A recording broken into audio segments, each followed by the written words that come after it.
Hello and welcome to round 2 of my pest control maintenance. And so I have my homemade, well, that's the wrong spray bottle, 1 second. I have several homemade spray bottles that I use. That one was my cleaner spray. It has vinegar, essential oils, and water. And this is my plant spray. It has dish detergent, alcohol, and water, and you just spray the leaves. I also have isopropyl alcohol, so I'll be using this for any mealybugs that I see. I'm going to use paper towels and wipe the plants down, and then after we've done that and we've wiped the plants down with these solutions, I'm going to go in with the Captain Jack's Dead Bug Brew, and this is supposed to kill many pests. So yeah, I have several right now. I have mealybugs, and I think I have either thrips or aphids. I'm not sure which, but this kills both. And then last but not least, we're going to be adding this houseplant systemic into the soil. And so this is a dry powder, and we're just going to brush it into the top layer. And then essentially the plant will uptake this solution, and when the pests eat the plant or whatever they bite it, right, it's going to kill them. So we have several things. I am very, very determined to get rid of this pest problem. It all really started with this plant. This plant has been struggling with mealybugs for like forever. I've gone in and I've wiped it down. I've even trimmed off bits and portions of this plant to try to like make it more manageable. And it's just, it keeps getting mealybugs. And I would really, like to keep my plants. I don't want to have to like throw things out. Like if I can keep it, I want to keep it.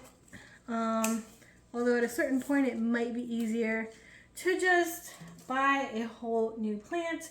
I mean, they have this is a Hoya Crimson Princess right here, and they had a really beautiful like 6-inch pot of this that was healthy and did not have any of the problems this plant has. And it just looks so great and lush, but as with anything you get from the store, they can always have pests, and you always want to treat the plants that you bring into your house. You want to quarantine them, keep them away from all your other plants, and then you want to treat them. So like even if the one at the store was looking great and healthy, you never know. But anyway, so I have a whole lineup. I want to be a lot more productive than the last time, and so I'm just gonna go ahead and take a look around this plant. And yeah, there are obvious signs of mealybugs. They're like little white fluffy looking things, maybe like a 1 or 2 centimeters big, like you can't miss them. And so let's go ahead and get this sprayed down. I'm just gonna saturate it with my Dawn dish soap and alcohol solution. The alcohol is supposed to dry out and kill the plants upon contact, and then the dish soap is supposed to make it so that they suffocate, so to speak. And so that's just kind of what I have learned online, and I do, encourage you to do your own research, but this is kind of like a home brew that like everybody does. And let me get a paper towel real quick. And so I'm going to douse this in alcohol, so anything that I wipe away will hopefully just die, and then I'll take that away from the plants as well. So today I finally was able to go to the dentist. I had to reschedule because I was sick, as I've mentioned in several videos now. And because I was sick, I had to cancel my dentist appointment. And then I had to wait a sufficient amount of time so that way I wouldn't be like coughing. I don't want this leaf right here. This leaf looks sad. Goodbye. And if it has any mealybugs, extra good riddance. Before I continue, let me just see if there's any other parts of this plant I might want to just get rid of. And then that's like less to wipe down. Like that looks like that can go. I had already chopped it back though, so I'm kind of pretty happy with where it is, so we'll just leave it at that. Anyway, so I go to like where did I begin? I think I began like right here. So yeah, I go to the dentist like every 6 months. So it's like one of the only things that I was able to get from my husband because it was pretty cheap to add me for a dental plan with his job. However, when it comes to health insurance, I think it was going to be like $900 to $1,000 a month for me to have health insurance through him, through his job, which is like ridiculous. We might as well, like if we have that type of money, we might as well just put that in our pocket and save it for like a rainy day. And it's just like an exorbitant amount of money. Like that's like rent, mortgage, like a good portion of it depending on how much you're paying. And so I told, my husband, like, no, don't get me your health insurance. First of all, I don't think we can afford it. Second of all, if we could, that's just way too much money. And then, like, not everything's covered. You still have, like, a deductible. Some things aren't covered. There's, like, ridiculous stipulations. So, like, if my husband were to ever, like, need an ambulance, God forbid, right? Figure of speech. I would need to call a number, and it says that if I don't call this number, there's a chance that the ambulance isn't covered. And it's like, how am I going to remember to call a number in an emergency, when we're just trying to get him somewhere, like hypothetically, right? I hope this never happens. And so, yeah, it's just like there's all these hoops that they make you jump through, even if you do have insurance. Like, and let's say you're covered, you don't do a step ride, and then like suddenly you're not covered. If I hypothetically like had forgotten to call that number. And so, yeah, healthcare. What a weird topic to start on. I don't know if this is like a good topic to start on, but maybe like a majority of people will agree. Healthcare in this country is a joke, and let's just move on. And the plant care in my household is a joke. Look at these poor plants. They're like, we want better health care. We got pests. Help us. Anyway, yeah, I was talking about the dentist. That's how we got there. And I had one cavity in between my teeth, and I kind of had one like that the last time. And essentially, they're like, you need to make sure you're flossing. And I got a flossing kit, and I started flossing, but then, I didn't grow up flossing. I haven't really made it like a huge habit, and so then I just, I fall out of it, and every time I go to the dentist again, like I get real good, like I sleep with my mouth guard, and I start flossing and making sure I'm brushing my teeth minimum twice a day. And then I'll kind of fall out of it, and then it's time to visit the dentist again. So it's like a good reminder. And so the last time I had a cavity that were like, yeah, you need to be flossing, because that's probably how that happened. Same thing this time, but it was really minor. And my dentist, everybody there is so sweet. And coming from a toxic workplace in the past with a really high turnover, seeing that it's like the same ladies and workers that are there, I feel like is a good sign, hopefully, that it is a positive workforce. And everybody's just so kind and happy there. Like, it's always such a delight going to my dentist. What is it about dentists? I feel like I've always, they're always so friendly, generally speaking. And at the end of my appointment, they got me my toothbrush, and they gave me a balloon. I got a little balloon, and it had a Grinch face on it for Christmas. And so one of the assistants, like, grabs the balloon and is, like, holding the little end piece open so she could put it on my wrist. Like, she's waiting for me to, like, extend my hand. I was like, oh, I'm getting a balloon today. Oh, that's so fun. So I put my hand forward, and she put it around my wrist, and this is so cute, because, like, just because I'm a 30-year-old lady doesn't mean I haven't stopped enjoying little things like that. Anyway, so, yeah, then you get, like, gifts when you go to the dentist, like, at least, like, a toothbrush. And then because I usually go, like, somehow the timing works out that I usually go around my birthday / Thanksgiving every year. So one year I went to my dentist, and they were giving away apple pies. Oh, you got to choose, actually. It was between a pumpkin pie and an apple pie. And of course I had to choose apple. I love apple pie. I love it so much. I asked for it on my birthday. And so that was really cool. And then I respond really well to like the pain, numbing stuff. So like I'm just there like falling asleep, like can't feel a thing. On the other hand, my husband has that redhead gene, so he like metabolizes anesthetics really fast. And so when he goes, he's in pain and it doesn't feel good. The shot doesn't feel good because of the way that his gums are. And then the numbing stuff doesn't really work on him. And I will say, you know, it's his business. But one time he had surgery, and this was before we were together. And he had to tell the doctor that the painkillers or the morphine or whatever, like, would go through him really fast. They're like, how are you feeling? And he's like, I don't feel a thing. And they're like, great. He's like, no, I mean, I don't feel the painkillers. They're like, oh. So yeah, he's, I guess it's like one of those things you don't realize you're thankful for until somebody contrasts that to you. So I'm thankful that I respond well to medicine, especially painkillers. And I feel bad for him because he doesn't. So yeah, I'm gonna throw away that paper towel. And I've kind of done my best going through the plant, and I mean, there's like some stuff here and there, but like nooks and crannies. But I'm also gonna be adding the dead Bug Brew and the soil amendment.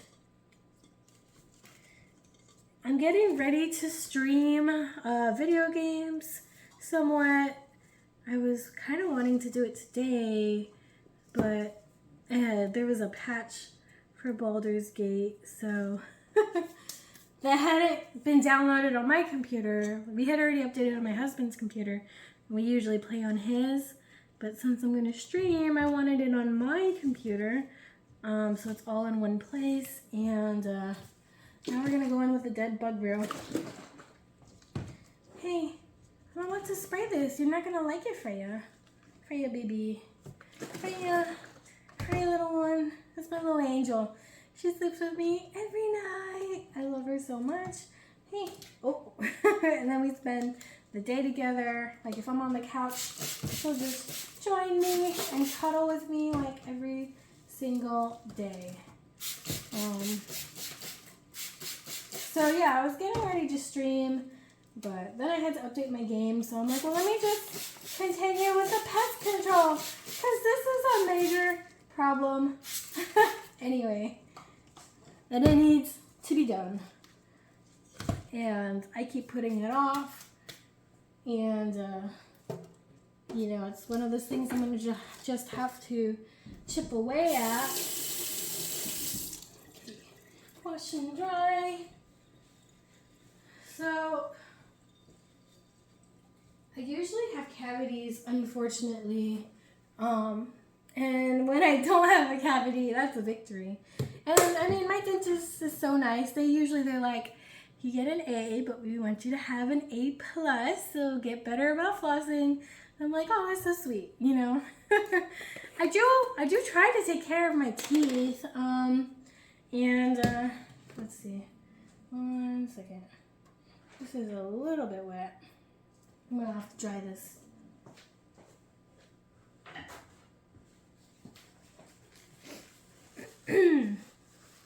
And I've always had positive memories going to the dentist. Like, it was such a good experience. Like, I remember being little and going to the dentist, and I don't know, I have positive memories about it. I don't know, like, nothing special happened. They would clean my teeth and stuff, and it's not like I needed anything major, but maybe because they were just so friendly and so nice. So this is a 4-inch pot. And for 6-inch, it says to do 2.5 tablespoons. So I think I'm gonna do like 1.5 for the 4-inch, like that. And then I'm going to scrape it in to the top layer of the soil.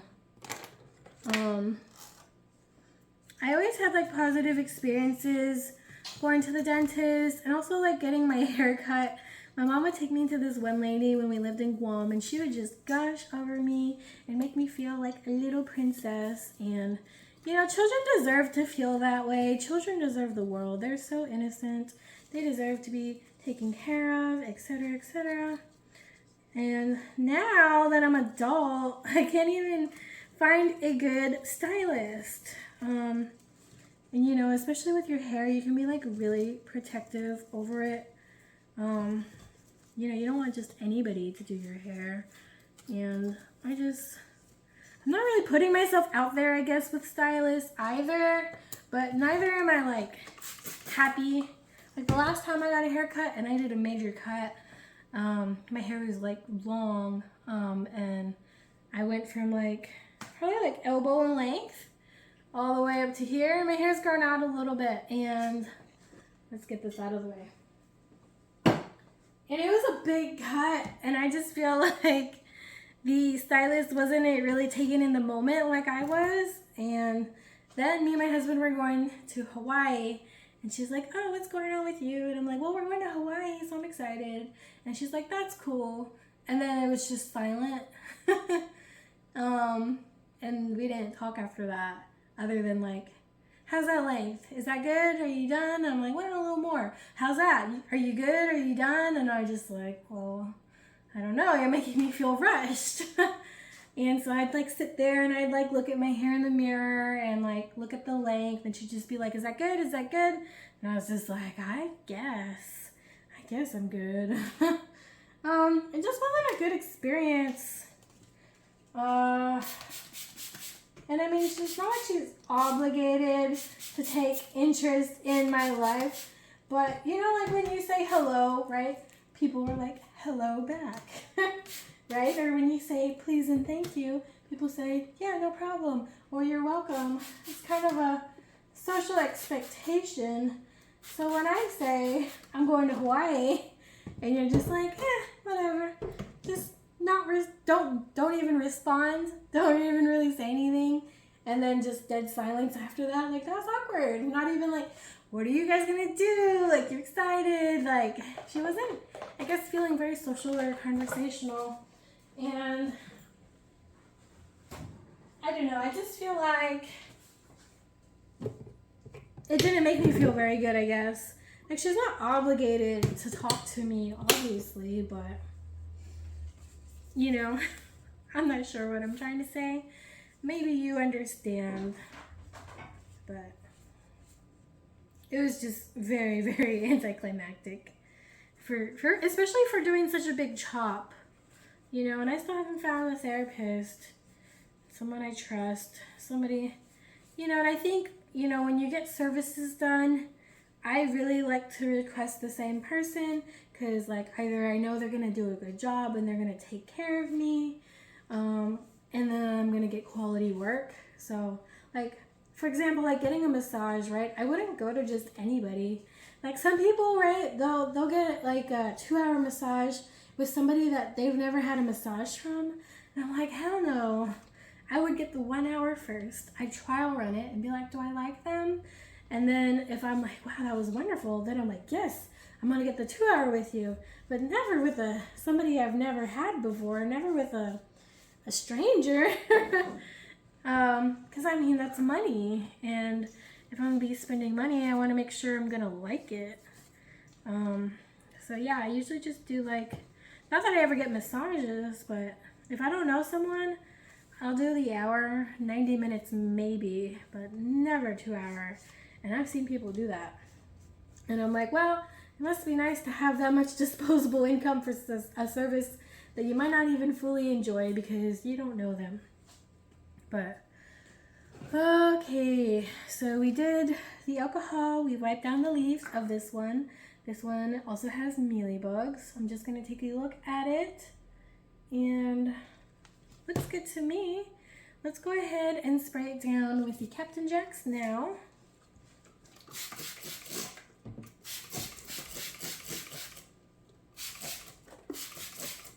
So I had a really awesome childhood growing up, and there's one thing about my mom that makes her the best mom, is that she always worries that it could have been better.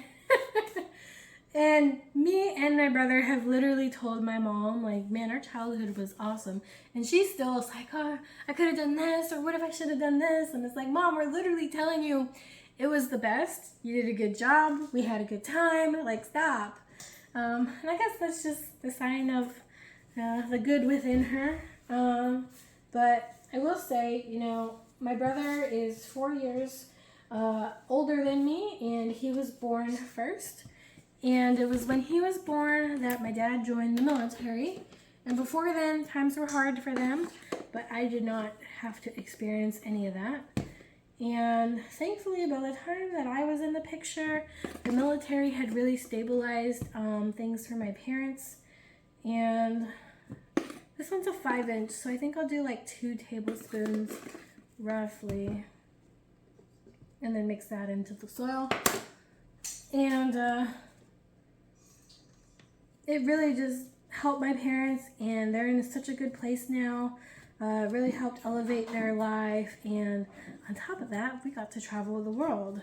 And so I was about, how old was I? Like 6 when we moved to Puerto Rico, and we lived in Puerto Rico for 3 years, and it was really cool. My dad used to go diving in Puerto Rico, and this was before they outlawed it, but he used to go like spearfishing back in the day, like long time ago.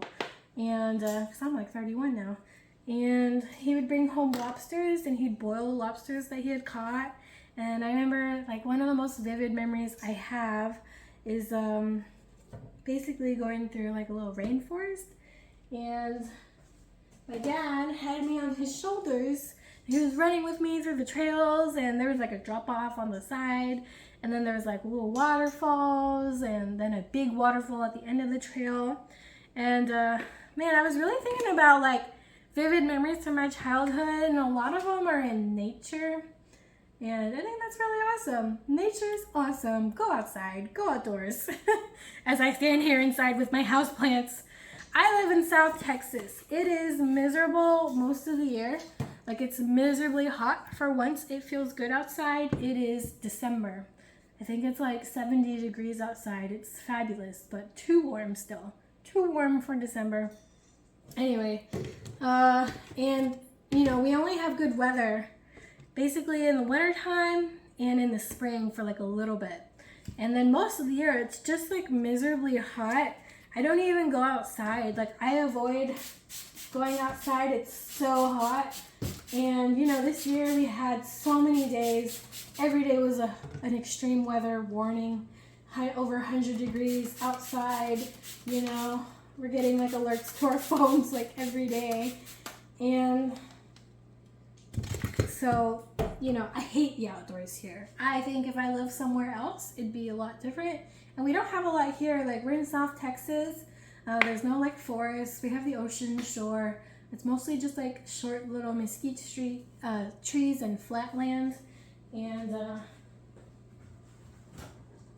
yeah, it's just miserably hot. So, you know, I feel like a lot of people just, or at least they should, stay inside during the summer, the long summer weather. And you know, it sucks because that means that my husband and I don't just get to go out for a walk all the time. We would usually, like, you know, throughout most of the year when it's just like blazing hot. The only time that I would want to go for a walk is when the sun was setting, and not before then, you know. And so it'd be nice to live somewhere with better temperatures, where I'm not like actively avoiding being outside most of the year because of the heat. But going back, I have a lot of good memories being outside. And I really have always liked cycling. I got a bicycle. My husband and I, when we first started dating, we would go biking together. And I have a little bike mount on my car, so we would take it here where we live now, because we lived an hour south of here, and take our bikes down to the bay and bike by the beach. And that was really beautiful and really nice. And I unlocked this memory that I didn't realize I had, because I was like, wow, I really like biking. Where did that come from? And then I remembered, in Puerto Rico, my mom had a bike and it had a little baby seat in the back, and she would put me in that baby seat, and all of a sudden I just like, I don't know what triggered the memory. I'm there in the baby seat of my mom's bike, just enjoying the bike ride as she's going in the nice weather. And I was like, huh. So I texted my mom right after I had that like flashback memory unlock, and I'm like, Mom, I love bicycling because of you. So, and then my husband and I, we do really like the outdoors. Don't get me wrong. We love nature, just not nature here. So we try to do a tradition where we hike for our yearly anniversaries. So when we were dating, we had gone to Enchanted Rock Park here in Texas, and we hiked up to the summit. And, you know, it was really beautiful, really nice. I love that place. And then when my husband proposed to me, he took me back there, and I was in college at the time. I had decided to go back to college in my mid-20s, and so it was right around finals, and he's like, hey, I really want to go to Enchanted Rock for our anniversary. And I'm like, I don't know, like, I have a final that day. And he's like, I'll make it happen, I'll make it happen. Just as soon as you get out of your final, just jump into your car, into my car, and then we'll just go. And it's like 3.5 hours away from where we were. So like, sure enough, after my final, I come down the stairs texting him, okay, I'm out. And he's got the car ready. He's outside the door to the college building, has all our stuff packed, and I just get in, and he takes us to Enchanted Rock. And I'm like a little suspicious. I'm like, is he gonna propose? But I was like, no, I don't want to assume anything, because everyone says you're gonna talk about it. When you are choosing to get engaged, right? They're like, oh yeah, you guys will talk about wanting to get married. Everybody said online. So I was like, cool, bet. I was like, cool, so I'll probably know it's coming because we'll talk about it. And we never really got to have a real conversation. He just proposed to me. But I mean, he knew I was ready. I wanted to propose to him first. Anyway. And so, yeah, we get to Enchanted Rock, and you know, the sun's already starting to set. So he's like, let's go straight to the summit, like now. And I was like, okay, I guess. He really wanted, you know, us to catch the sunset at the top. And so, let me just move things around. And it's like straight uphill. And so I'm just like, okay, let's focus. I'm gonna do this. And trying to keep like a good pace. And the whole time he's like telling me about like, we've gone through so much together, talking about our memories, this and that, and just like, okay, yeah, sure, weirdo. Like, why are you talking? I'm like huffing and puffing, like, let's get up to the summit. And I can't believe he was doing all that. And then we get to the top, and then he gets down on one knee. And he asked me to marry him. Really cheesy.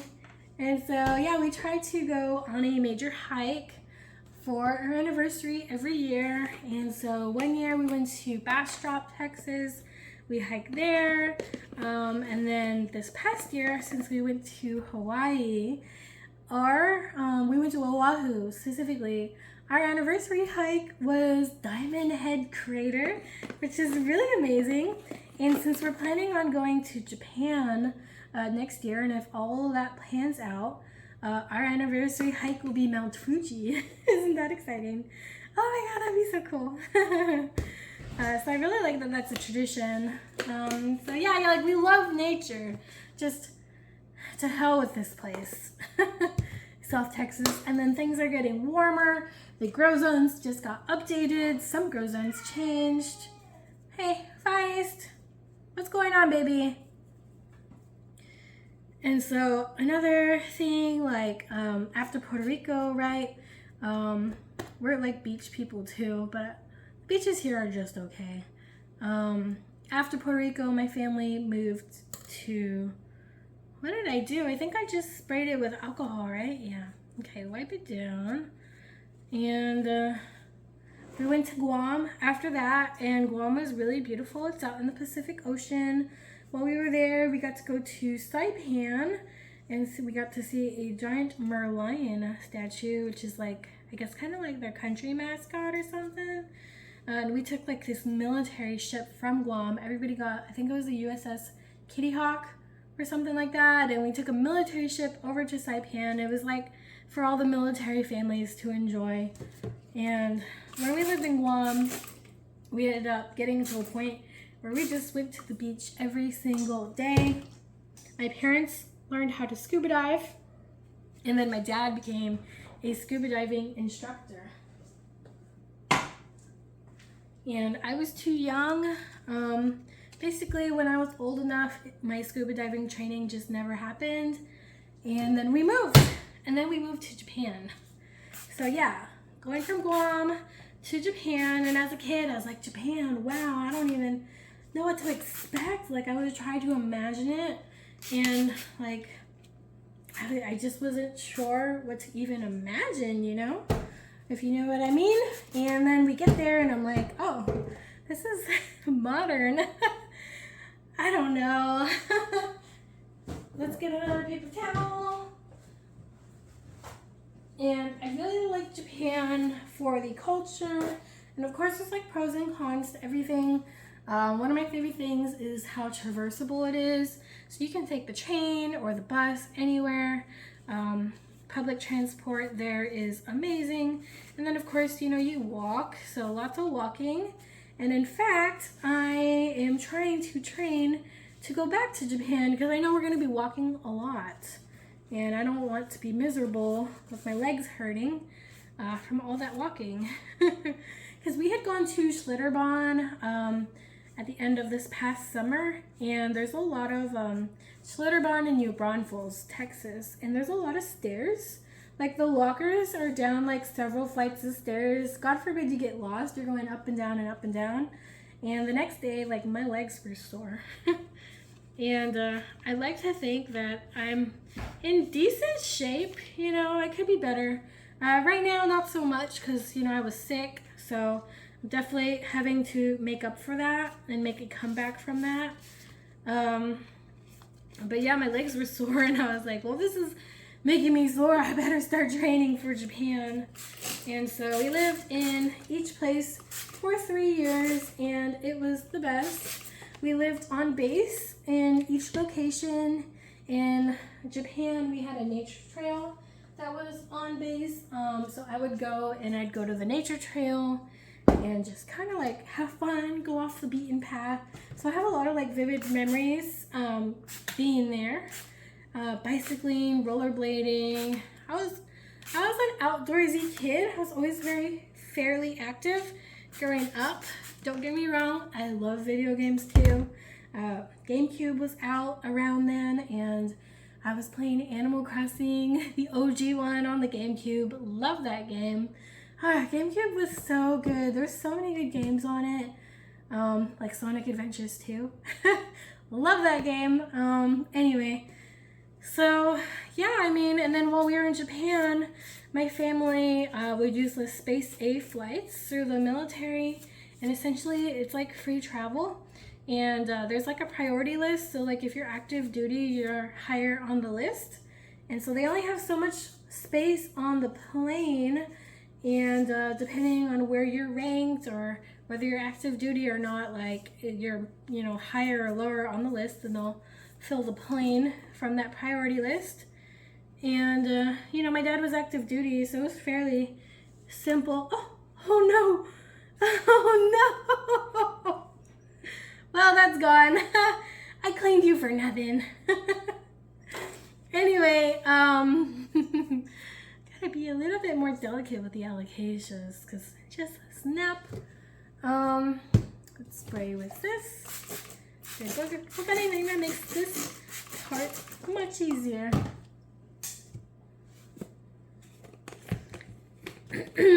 And then, you know, by that time, when we left Japan, I was pretty much 13.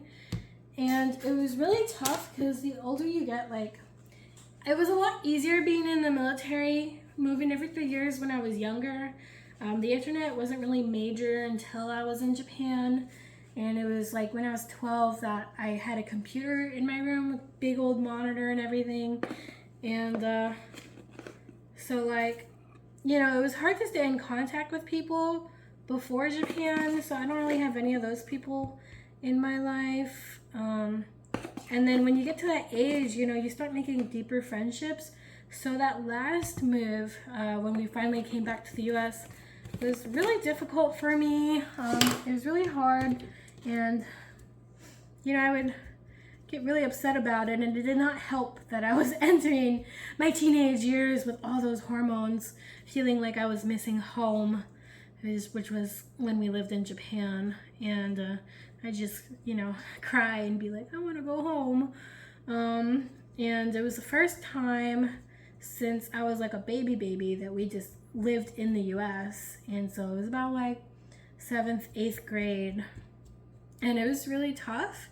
But I will say, since I was a new girl, everybody was interested in talking to me at first, and especially since, you know, we had traveled, everybody wanted to hear like what Japan was like. And so at first it was easy, but ultimately, like, I just, you know, emotionally had a really tough time adjusting to that.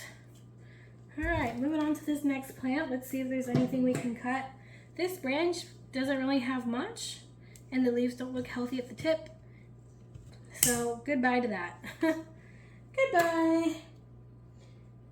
And let's see, teenage years were really hard for me. I think I'm gonna cut it like right there. Don't need that. And then also, like, cutting your plant back will help it grow back fuller and promote and stimulate growth. So there we go. I definitely had a really tough time in my teenage years, and that's a whole other subject, man. I would not relive high school. High school wasn't terrible. It's not like I was bullied or anything like that. But those hormones, like, looking back, are insane. And I would not do it again. In comparison, you know, as a fully fledged adult, I feel a lot more calm and level-headed than when I was a teenager, and I was so impulsive and eager to experience anything and everything. And you know, I had a lot of vigor and joy for life, I guess, but you know, as a naive teenager, sometimes wanting to experience everything at once as fast as you can be a detriment, especially if you're impulsive. Like me. Not so much anymore. You know, people still, I think my husband still thinks I'm a bit impulsive, but you know, it's not like the level that it used to be. And then when we lived in Japan, oh yeah, some of the Space A flights. We did Space A flights. We kind of like toured Asia and went to China. That was a big one. We walked the Great Wall. Thank God I was young at that time. I was going up and down the stairs, no problem. I wasn't really even sore the next day. And then, you know, I was an active child too, so that helped. I was always doing something. And I remember my parents, after we did the Great Wall, they were so tired and sore the next day. And they got like massages for like all of us at the hotel that we were staying at. And my mom was just telling me that oh no, I'll leave that one out. Well, okay, so like, I don't know if it was from the hotel service or something else, but one of the places had asked if they wanted something more. And my mom, bless her heart, is airheaded and sometimes as naive and innocent as my brother and I can be. And so she was like, what do you mean? And yeah, it was not the most professional thing they were offering, so to speak.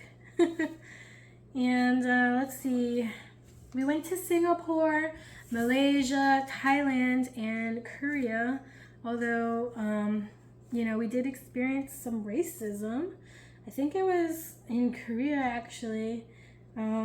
Just, you know, people sat away from us, and also like they tried to jupe us since it was like a foreign currency. That's what my dad claims, you know, that they're trying to take advantage of us. I don't know. I was young.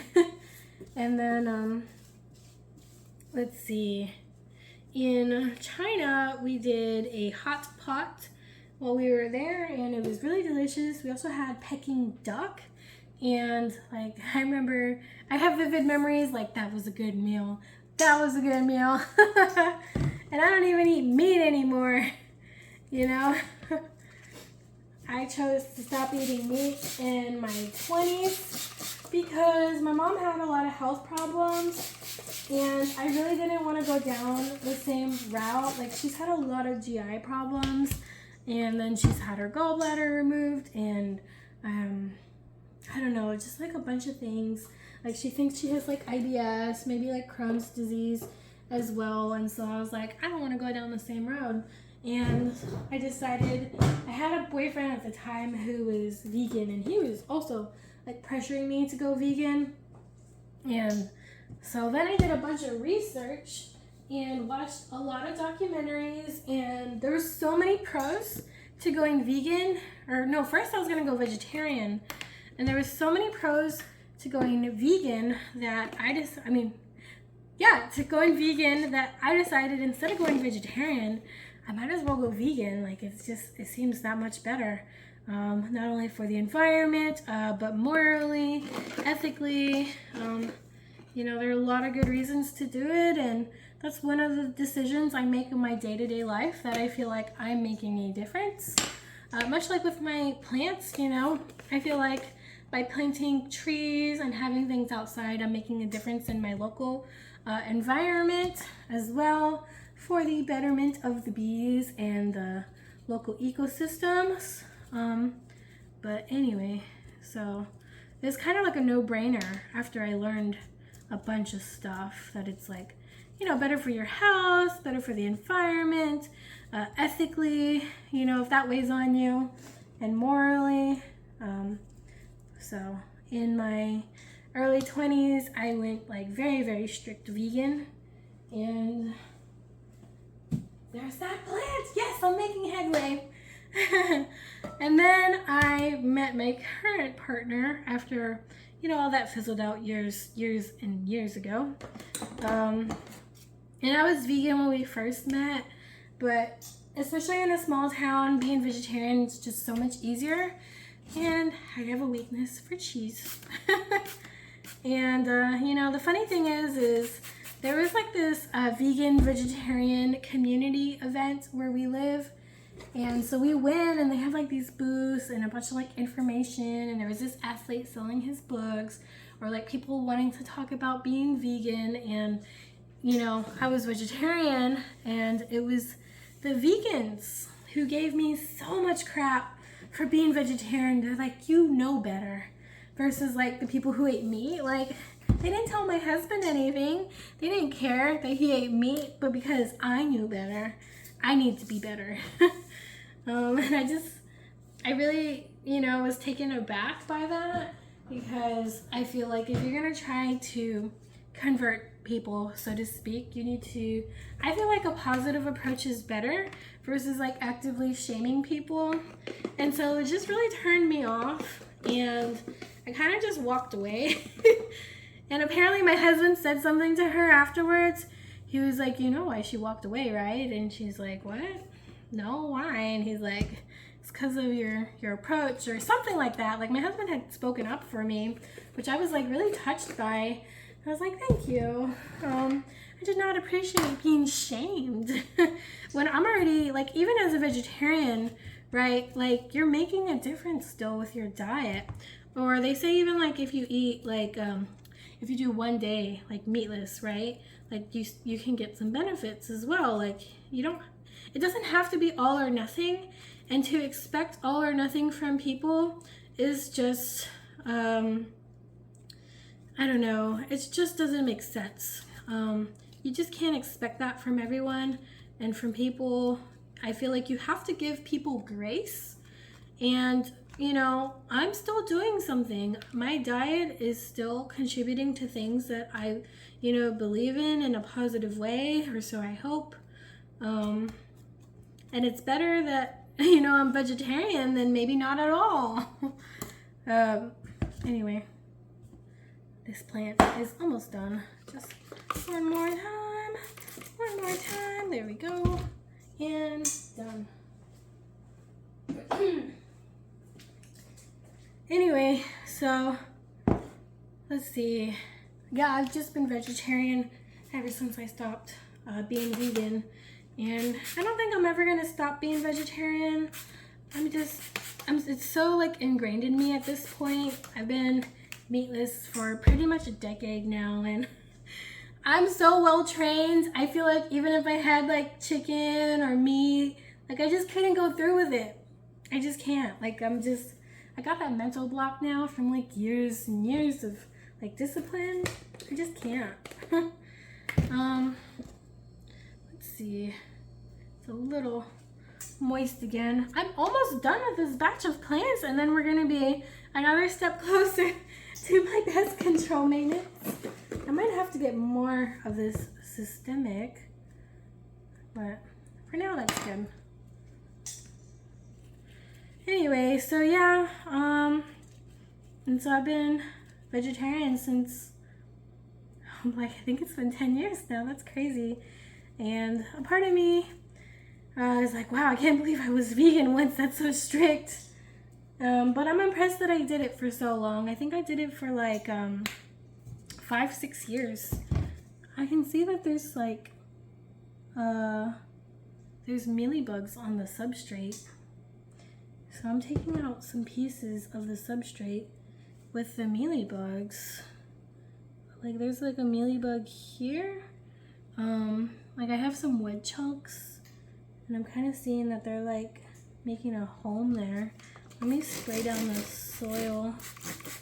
There we go. One more plant to go. So yeah, I just kind of thought I'd walk through my life a little bit during this pest control maintenance. So you can get to know me a little bit better if you're watching. And then maybe I can get to know you a little bit better, or maybe I do know you, let me know. So last plant, here we go. Another alocasia. These things seem to be pest magnets. At first things were really well, and I guess the problem is once you get pests, it can be a real problem if you don't control it. It can spread and affect other plants, and admittedly, I did not isolate, because like a lot of people, like if they find a plant with pests, they'll take it away from the other plants, and I did not do that, so maybe I have myself to blame. All right, get out a paper towel.